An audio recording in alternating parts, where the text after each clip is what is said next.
અગ્નિ રાક્ષસ પર વિજય મેળવ્યા પછી વિજયની યાત્રા વધુ ઊંડાણમાં જવા લાગી હતી.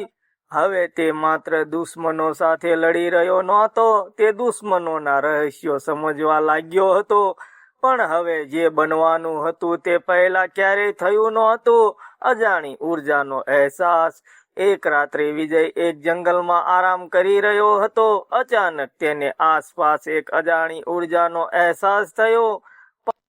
પવન થંભી ગયો, ઝાડો સ્થિર થઈ ગયા, જાણે સમય જ અટકી ગયો હોય. વિજય તરત જ સાવધાન થઈ ગયો. રહસ્યમય અવાજ. અચાનક એક અવાજ સંભળાયો, વિજય તું ઘણું આગળ આવી ગયો છે. વિજયે આસપાસ જોયું પણ કોઈ દેખાયું નહીં. તે બોલ્યો, કોણ છે તું? અજાણી શક્તિનું પ્રગટાવ. અચાનક તેના સામે એક પ્રકાશ પ્રગટ થયો અને તે પ્રકાશમાંથી એક દિવ્ય આકાર બહાર આવ્યો. તે શાંત અને શક્તિશાળી લાગતો હતો. તે બોલ્યો, હું શક્તિનો રક્ષક છું. વિજય ચોંકી ગયો.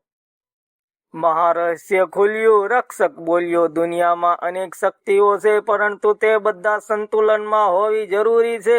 જો કોઈ એક શક્તિ વધુ બળવાન બની જાય તો સમગ્ર વિશ્વમાં સંકટ આવી શકે છે. વિજય ધ્યાનથી સાંભળતો રહ્યો. નવી ચેતવણી. રક્ષક બોલ્યો, એક એવી શક્તિ જાગી રહી છે જે અત્યાર સુધી સૌથી ખતરનાક છે. વિજયે પૂછ્યું, કઈ શક્તિ? રક્ષક ગંભીર અવાજમાં બોલ્યો, અંધકાર અને પ્રકાશ બંનેના નિયંત્રણ કરતી શક્તિ. વિજયની ચિંતા. વિજય ચોંકી ગયો. તો શું તે અંધકાર દેવની પણ વધુ શક્તિશાળી છે? રક્ષક બોલ્યો, હા, અને જો તે જાગી જશે તો કોઈ તેને રોકી શકશે નહીં. નવી જવાબદારી. રક્ષક બોલ્યો, વિજય હવે તું જ એકમાત્ર આશા છે. તારે આ શક્તિ જાગે તે પહેલા તેને રોકવી પડશે. વિજયે દ્રઢ અવાજમાં કહ્યું, હું તૈયાર છું. નવી યાત્રા શરૂ. રક્ષક ગાયબ થઈ ગયો, પણ વિજયને હવે પોતાની નવી દિશા મળી ગઈ હતી. હવે તેનો સામનો દુનિયાથી સૌથી મોટી શક્તિ સાથે થવાનો હતો. અંતમાં સંકેત. શું છે આ નવી શક્તિ? શું વિજય તેને રોકી શકશે?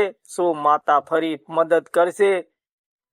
સંદેશ. જવાબદારી મોટી હોય ત્યારે હિંમત પણ મોટી રાખવી પડે. માતા પર વિશ્વાસ રાખવાથી અશક્ય પણ શક્ય બને છે. જય મા ચામુંડા. ભાગ 45 પૂર્ણ થયો. આગળ ભાગ 47માં સૌથી ખતરનાક શક્તિનો ઉદય, મહાસંકટની શરૂઆત, માતાનો મહાચમત્કાર જોવાનું ચૂકતા નહીં. વિજય હવે એક નવી યાત્રા પર હતો. રક્ષકની ચેતવણી તેના મનમાં સતત ગુંજતી હતી. સૌથી ખતરનાક શક્તિ જાગી રહી છે.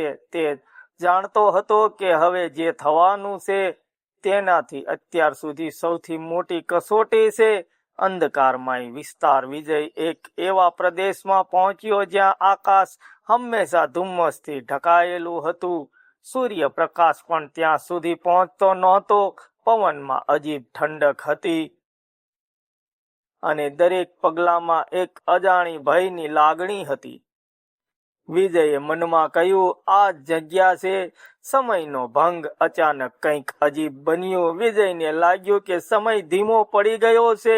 ઝાડો હલતા હલતા અટકી ગયા છે. પવન બંધ થઈ ગયો છે, જાણે સમય પર કોઈનો કાબુ છે. રહસ્યમય શક્તિનો અવાજ. એક અવાજ ગુંજતો અવાજ સંભળાયો, સ્વાગત છે વિજય. વિજય સાવધાન થઈ ગયો. કોણ છે તું? અવાજ હસ્યો. હું તે શક્તિ છું જે સમય અને અંધકાર બંનેને નિયંત્રિત કરે છે. શક્તિનો પ્રગટાવ. અચાનક એક વિશાળ કાળો ગોળો પ્રગટ થયો. તેમાંથી અજાણી ઉર્જા બહાર આવતી હતી. તેમાં પ્રકાશ અને અંધકાર બંને મળેલા હતા. આ જ તે સૌથી ખતરનાક શક્તિ હતી. વિજયનો સામનો. વિજયે હિંમત કરીને કહ્યું, હું તને રોકવા આવ્યો છું. શક્તિ બોલી, તું મને રોકી શકતો નથી, કારણ કે હું દરેક શક્તિથી ઉપર છું. નિષ્ફળ પ્રહાર. વિજયે માતાને યાદ કરીને પ્રહાર કર્યો. જય મા ચામુંડા. પણ આ વખતે કંઈક થયું નહીં. પ્રકાશ તે શક્તિમાં સમાઈ ગયો. વિજય ચોંકી ગયો. આ કેવી શક્તિ છે? માતાનો સંદેશ. અચાનક અંદરથી અવાજ આવ્યો, વિજય, આ શક્તિને હરાવવા માટે તારે પોતાની અંદરનો સૌથી મોટો સત્ય ઓળખવો પડશે. વિજય વિચારમાં પડી ગયો. અંતિમ સમજ. વિજયને સમજાયું, આ યુદ્ધ બહારનું નથી, આ યુદ્ધ તેની અંદરનું છે. તેને પોતાની અંદરના ભય, અહંકાર અને શંકાને જીતવું પડશે. અંતમાં સંકેત શું વિજય પોતાની અંદરની લડાઈ જીતી શકશે? શું તે આ સૌથી ખતરનાક શક્તિને હરાવી શકશે? શું માતાનો મહાચમત્કાર થશે?